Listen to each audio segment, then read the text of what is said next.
বুদ্ধিমান ব্যক্তি সে নয় যে ইটের জবাব পাথর দিয়ে দেয়। বুদ্ধিমান ব্যক্তি সেই যে ওই ইট দিয়ে মহল তৈরি করে দেয়। আমি জানি না পাপ পুণ্য আসলে কি। আমার মতে যদি আমার কর্মে কেউ সুখী হয় তাহলে তা পুণ্য, এবং যদি দুঃখী হয় তাহলে তা পাপ। মনে রাখবেন, আমাদের শাস্তি কখনোই ঈশ্বর দেয় না, আমাদের শাস্তি দেয় আমাদের কর্ম। কেউ একজন ভগবানের কাছে জানতে চেয়েছিলেন যে তার কাছে সবথেকে কাছের মানুষ কে। তখন ঈশ্বর বলেন, যার বদলা নেওয়ার ক্ষমতা থাকা সত্ত্বেও ক্ষমা করে দেয় সেই আমার কাছে সবথেকে কাছের মানুষ। তাই ক্ষমা করতে শিখুন। না বুঝে কাউকে পছন্দ করে ফেলো না, আর না বুঝে কাউকে হারিয়েও ফেলো না। কারণ পছন্দ মন থেকে হয়, শব্দ থেকে নয়। আর রাগ শব্দ থেকে হয়, মন থেকে নয়। বড় চাকর হওয়ার থেকে ছোট মালিক হয়ে যান, সর্বদা খুশি থাকবেন। আপনি আপনার ব্যাপারে কাউকে কিছুই বলবেন না, শুধু আপনার কর্ম করে যান। একদিন এই কর্মই আপনার পরিচয় দেবে। যার নীতি ভালো হয় তার উন্নতিও ভালো হয়।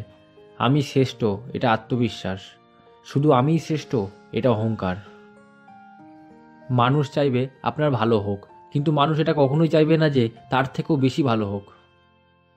জীবনে যে শিক্ষা খালি পেট ও খালি পকেট আপনাকে দেবে তা কোনো শিক্ষক দিতে পারবে না। যখন তোমার কাছে পকেট ভর্তি টাকা থাকবে তখন তুমি ভুলে যাবে যে তুমি কে, কিন্তু যখন তোমার পকেট ফাঁকা থাকবে তখন সমগ্র দুনিয়া ভুলে যাবে যে তুমি কে।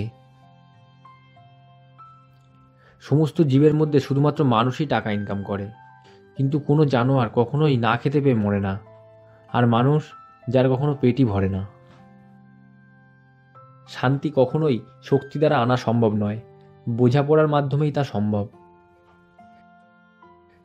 ঝগড়া চরমে পৌঁছানোর আগেই ক্ষান্ত হন। যা করতে পারবেন না বা করবেন না সে ব্যাপারে বিনয়ের সাথে প্রথমেই না বলুন।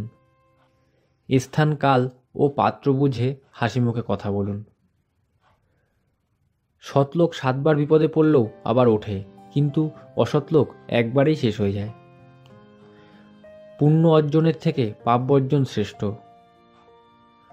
সময় বেশি লাগলেও ধৈর্য সহকারে কাজ করুন, তাহলে প্রতিষ্ঠা পাবেন।